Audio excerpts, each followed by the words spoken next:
Bueno, como les decía, el tema de las instituciones es fundamental.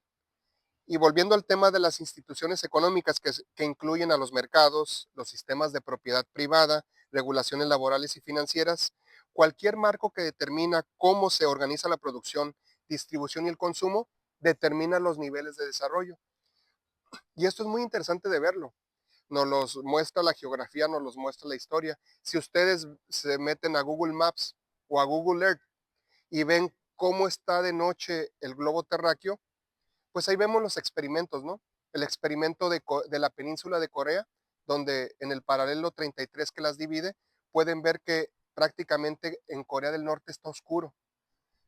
No hay mucha electrificación.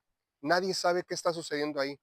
Y sin embargo ves a Corea del Sur, capitalista, y ves pues una ciudad bollante, como dicen, con mercados financieros que están actuando de manera muy importante en el desarrollo de esta región, en el desarrollo de empresas, a grado tal que Corea del Sur, con un territorio mucho menor al de la República Mexicana, con un tercio de la población de la cantidad de mexicanos que tenemos, tiene un Producto Interno Bruto o una economía más grande que la de México.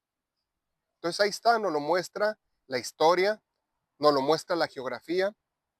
Y lo mismo sucedió en Alemania, cuando pierden la Segunda Guerra Mundial y una Alemania dividida, en donde una parte era administrada por la Unión Soviética socialista y otra Alemania que era administrada por Estados Unidos y los aliados como Francia, como Inglaterra, pues Alemania Occidental despega, mientras que la Alemania Oriental se va quedando rezagada. Por eso dicen, el que no conoce la historia está condenado a repetirla. Ya eso nos lo muestran ahí. Y como les decía recientemente el caso de Nogales, Sonora y Nogales, Arizona.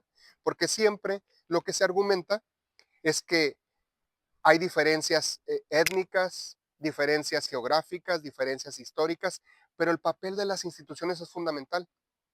En este sentido hay una obra muy interesante que les recomiendo, que es La ética protestante, que analiza el inicio del capitalismo industrial, escrita por el filósofo alemán Max Weber, en donde se hace una pregunta: ¿por qué Estados Unidos, Inglaterra están tan desarrollados, mientras que países como España, países como México van quedando rezagados? Y esto tiene que ver, una vez más, con el tema de las instituciones. Para él, en lo que se enfoca es en la institución de la iglesia, de la religión, la iglesia católica. Como ustedes saben, Martín Lutero empieza una revolución en contra de la iglesia católica al no estar de acuerdo con la corrupción que había en esos años, en donde la iglesia católica les perdonaba a los católicos sus pecados dependiendo de la cantidad de dinero que dieran a la iglesia, ¿no? Entonces él empieza toda una revolución en contra, Martín Lutero en Alemania, y Juan Calvino la empieza en Francia. Es exiliado de Francia y se va a Ginebra, Suiza, en donde sigue con este movimiento.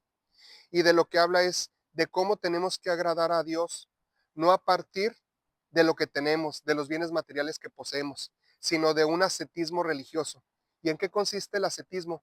En que debemos de ser lo más frugales posible, y entonces cambia la perspectiva, porque la iglesia católica en aquel tiempo le decía a los feligreses, es más fácil, como lo dice la Biblia, que pase un camello por el ojo de una aguja a que pase un rico al reino de los cielos. Tener riqueza, acumular riqueza era visto como algo malo. Por eso la iglesia les decía, yo te voy a perdonar, dame la riqueza y te perdono de tus pecados, porque es malo ser rico. Para Juan Calvino no era malo acumular riqueza, siempre y cuando la aplicaran en reinvertir. De ahí que la importancia era que tuviéramos un ingreso, que agradáramos a Dios trabajando todos los días, esforzándonos, ahorrando y ese dinero reinvirtiéndolo en cosas productivas, no en cosas que tuvieran que ver para nuestros lujos personales, porque al final de cuentas cuando nos morimos no nos llevamos nada. Entonces, si nos fijamos en las personas que hacen dinero, su comportamiento no es un comportamiento de excesos. Siempre nos ilustran ahí cómo visten un Bill Gates, un Mark Zuckerberg, etcétera, ¿no?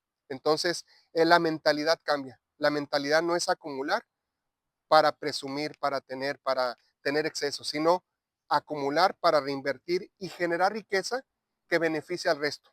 Si hay ahorro, hay inversión. Si hay inversión, hay empleos y la sociedad estará mejor. ¿Qué tiene que ocurrir? Que funcionen las instituciones. Si hay cambios institucionales que no dan certidumbre, pues lógicamente los empresarios están analizando en qué país van a invertir. Y si las reglas no están claras, pues es probable que ese país que no tiene reglas claras, la inversión disminuya y con ella aumente el desempleo. Al aumentar el desempleo, va a disminuir el consumo. Disminuye el consumo, disminuyen las ventas de las empresas y con la disminución en las ventas de las empresas, pues sigue aumentando el desempleo. Esta senda ya nos la mostraron países como Cuba, países como Venezuela, en donde no hubo respeto a la propiedad privada. Díganme ustedes, ¿invertirían en un país, se esforzarían en un país donde ustedes empiezan una empresa o compran una casa y que de la noche a la mañana, de un plumazo, de un decreto, el gobierno dice, te quito la casa, te quito la empresa y ahora es propiedad del Estado? ¿Se arriesgarían ustedes a invertir en ese país? Y esa es la parte que muchas veces no se entiende con la importancia del desarrollo institucional. De ahí que las reglas deban de ser claras porque son las que envían las señales al mercado. Y, como decíamos en un inicio, el cumplimiento de esas reglas. De nada sirve tener una constitución muy bonita, que en papel se ve muy bonito, si no hay un cumplimiento de las reglas, un cumplimiento del Estado de Derecho, que como debe ser, nadie debe de estar por encima de la ley. ¿Qué hace diferente un país desarrollado de un país en desarrollo? Es que en el país en desarrollo puedes comprar la justicia, mientras que en el país desarrollado no importa, la probabilidad de que seas castigado no tiene que ver con la acumulación que tengas de riqueza. Y eso es lo que hace la diferencia en el desarrollo de las naciones, como lo explican los premios Nobel de Economía, Robinson y Acemoglu. Muchas gracias.